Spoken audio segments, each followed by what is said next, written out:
Okay, grade 9's on to quadratic equations. These ones are actually really fun. It's very exciting. So far we've only ever seen linear equations, and today we're going to see quadratic equations. So just so that you don't get them mixed up, I want to compare the two while we define what a quadratic equation is. Okay, so linear equations, these are the ones that you learned in grade 8. Okay, so the grade you learned them was in grade 8. Some of you might have actually even learned it in grade 6 or 7 already. And quadratic equations, these are the new ones. Okay, these are the ones you're learning now in grade 9. Now, when you identify the type of equation it is, a linear equation has degree 1. Now remember, degree means the highest exponent of x. So that means in a linear equation, you're going to just see x's, or x's to the power of 1. Whereas in a quadratic equation, we've got a degree 2. That means you're going to be seeing x squared terms in your quadratic equations.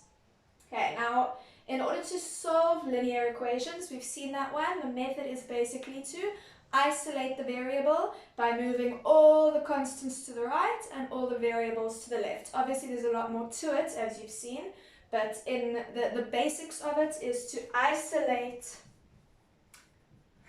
social isolation, isolate the variable. Okay, you isolate your x, okay, by making it so that you've got your x's on one side and your numbers on the other side. Okay, so that's the basic method for solving a linear equation. For solving a quadratic equation, it's a little bit trickier. To solve a quadratic equation, what you want to do is move all of your terms to the left-hand side, so that on the right you've just got a 0. Okay, so you're going to have everything on the left and then equals 0. So you move all terms to the left-hand side so that you've got all of your terms, your whole expression on the left equals 0 on the right. Okay, then you're going to factorize the left-hand side, and then you're going to split it into two linear equations. I will show you what I mean by that. And then from there, you've got linear equations that you're going to solve like a linear equation. Okay, and then the last thing, this is what's really cool, is for a linear equation, there is generally only one possible solution. So at the end, you end up with x equals 2, or x equals -5/3, or, you know, there's one number that x equals.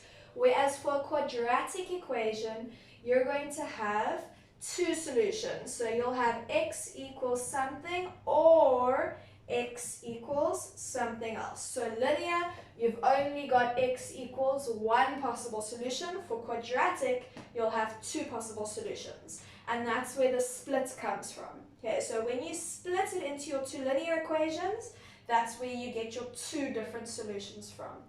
Okay, so we're going to do a few examples. I think on your notes I've only got one example there, but it can get a little bit tricky. So we're going to do a few examples, and then you guys are going to try it. Always remember, the first thing you do when you see an equation, you identify that it's an equation because it's got an equal sign in the question. Then you need to make sure you know which type of equation is it. Is it linear? You do this method. Or is it quadratic? You do this method. Okay, there's still two more types of equations we're going to do before we're finished with equations. So at the end, you're going to have 4 different types of equations. You always start by identifying what type it is before you go ahead and solve it, because the type that it is will dictate how you solve it. Okay guys, so here's our first example. We need to solve for the unknown, and our equation is 3x squared minus 4 equals 5 minus x squared. Now we identify it as an equation because there's an equal sign in it, and we identify that it's a quadratic equation because my degree is 2. The highest exponent of x I have is 2. So because it's quadratic, I'm not going to bring my x's to the left and my numbers to the right. That's for linear. For quadratic, we're going to bring everything to the left. Okay, so I'm going to have 3x squared plus x squared, and then minus 4 minus 5 equals 0. Okay, Now we're going to simplify the left-hand side. So we've got 3x squared plus x squared is 4x squared. Negative 4 minus 5 is negative 9 equals 0. Now we factorize the left-hand side. So you bring everything to the left and then you factorize the left-hand side. Now looking at the left-hand side, hopefully you can see this is difference of two squares. So when I factorize it, I'm going to have 2x plus 3 and 2x minus 3. And that's equal to 0. And here comes the cool part. We take our two factors and we split this one equation into two linear equations. So I'm going to split it into 2x plus 3 equals 0, or this one, 2x minus 3 equals 0. Now the reason for that is because when you multiply two things together, because that's what this is, hey? I'm multiplying two brackets together. If I multiply two things together and the answer must be 0, that means that one of these has to be 0. The only way to get to 0 is by multiplying by 0.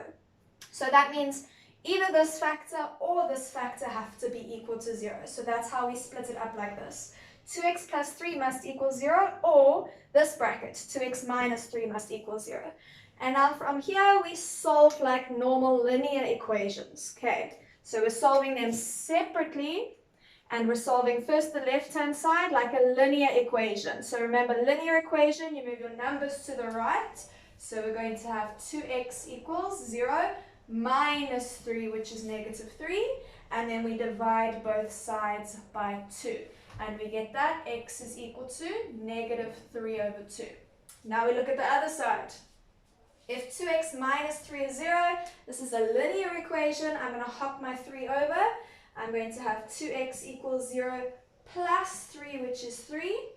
We divide both sides by the coefficient of x, and we end up with x is 3 over 2. So that means the two possible solutions are either x equals negative 3 over 2 or x equals 3 over 2.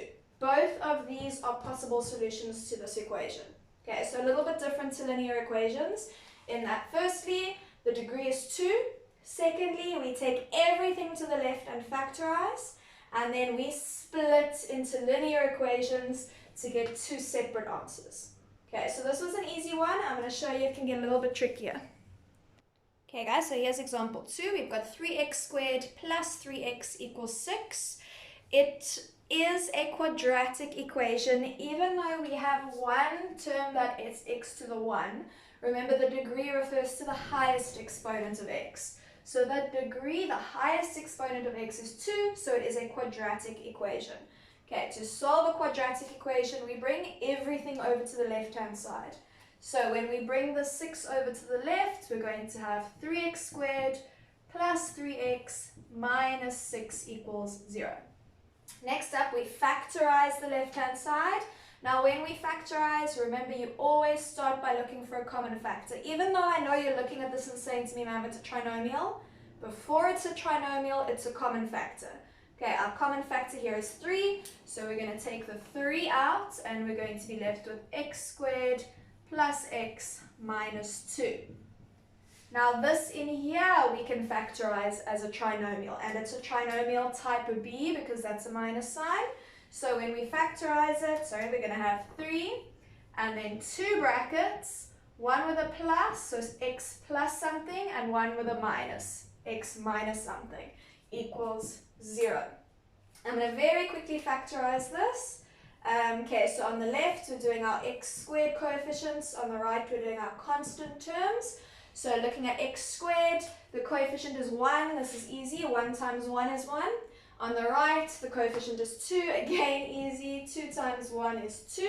So we cross multiply and we get 1 and 2, and we subtract. 1 minus 2 is a negative 1. We don't want negative 1, we want positive 1, hey? So we must go 2 minus 1 to get positive 1.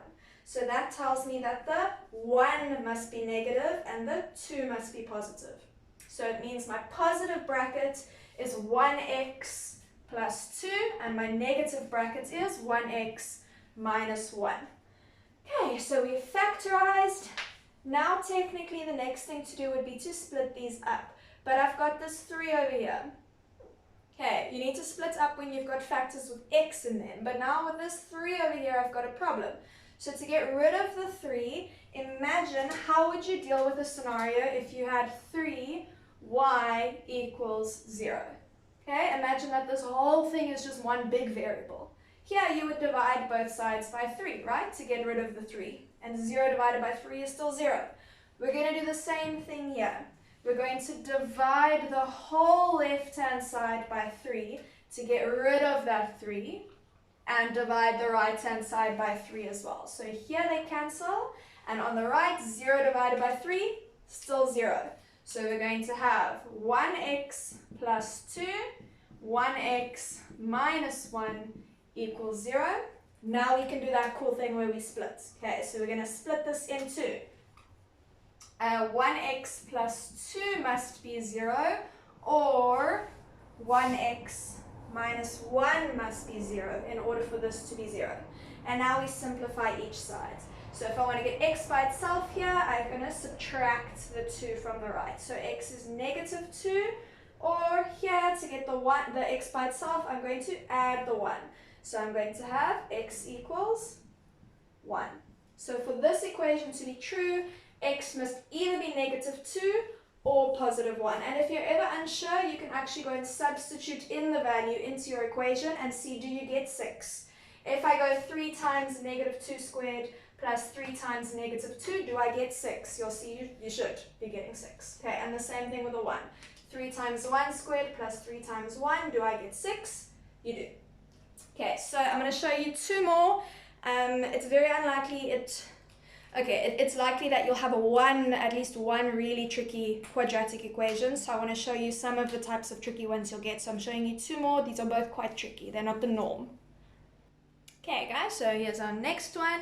We identify that it is a quadratic equation because it's degree 2 and it's an equation. Okay, a quadratic equation, we bring everything over to the left. So we're going to have 3x squared minus 6x equals 0.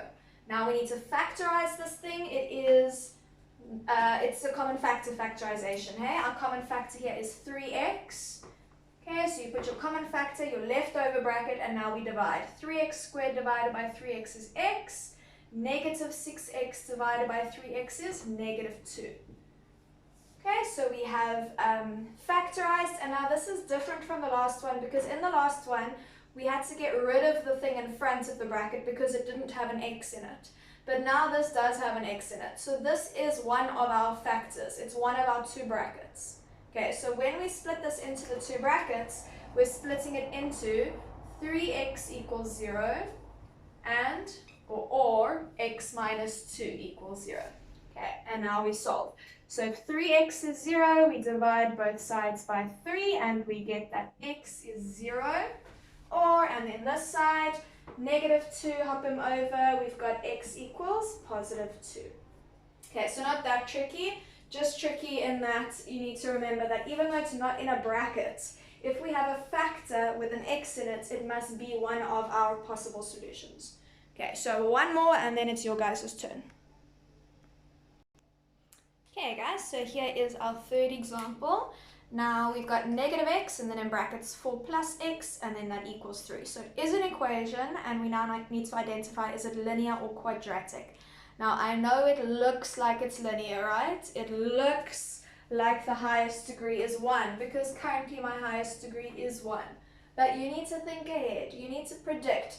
If I were to multiply this bracket out, because that would be the first step, is to multiply that bracket out, what is going to happen? What will my highest degree be? And when we multiply this x by that x, you're going to have an x squared. So this is actually going to end up as a quadratic. But we'll see it when we actually get there. So the first thing we do, like usual, is we get rid of the brackets. Okay, so when we multiply our negative 1x by 4, we get negative 4x. And negative 1x times positive 1x is negative x squared. And that's equal to 3. Now we can clearly see this is quadratic, right? The highest power of x is 2, so it's quadratic. So we bring everything to the left. And we're going to have negative 4x minus x squared minus 3 equals 0. Okay, next up we need to factorize the left-hand side. Now it's not a common factor, it's not difference of two squares, and it doesn't really look like a trinomial, but that's just because everything's in the wrong place. Remember, a trinomial has to go your x squared term, then your x term, then your constant term. Right? Everything's in the wrong place here. We need to rearrange, and when you rearrange, remember to take the sign with the term. So this term needs to be first. First must be negative x squared. Then my negative 4x, and then my negative 3. Okay, now we can factorize. And remember, when you factorize a trinomial, I'm going to write this in a little bubble here in case anybody's forgotten.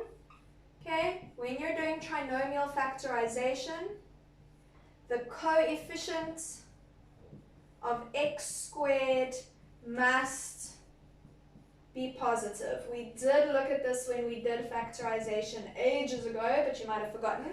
The coefficient of x squared must be positive. Right now it's not positive. So to make it positive, we take out a common factor of negative 1. Okay, so what we're going to do is we're going to take out a common factor of negative 1. So negative 1 and then our leftover bracket. So remember your leftover bracket, you take each of these divided by negative 1. So we're going negative x squared divided by negative 1 is positive x squared. Negative 4x divided by negative 1, positive 4x. And the same thing, our negative 3 divided by negative 1 just makes it positive. Beautiful. Now this looks similar to, oopsie, this is example 4, sorry. Now this looks similar to example 2, the one where we had the 3 outside the bracket. We've got to get rid of this negative 1. To do that, we divide both sides by minus 1. And we're going to be left with, on the left, our x squared plus 4x plus 3, and on the right, just our 0.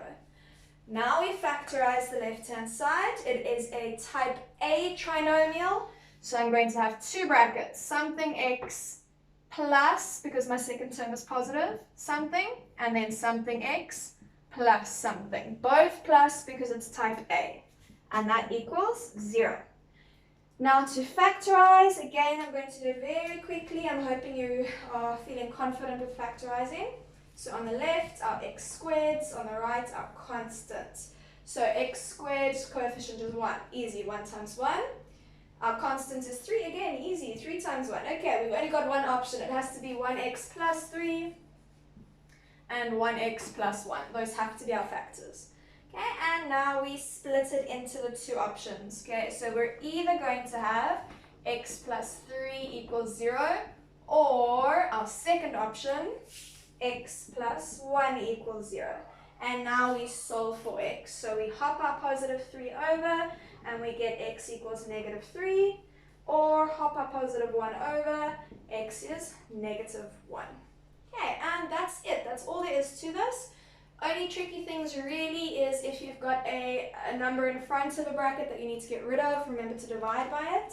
And if you are factorizing trinomial, your x squared has to be positive. Okay, so I'm going to leave you there. Please do let me know if you get stuck. There are quite a few of you that are talking to me a lot and letting me know where you are and asking for help. That's brilliant. But there are quite a few of you who are very quiet. You need to talk to me, please.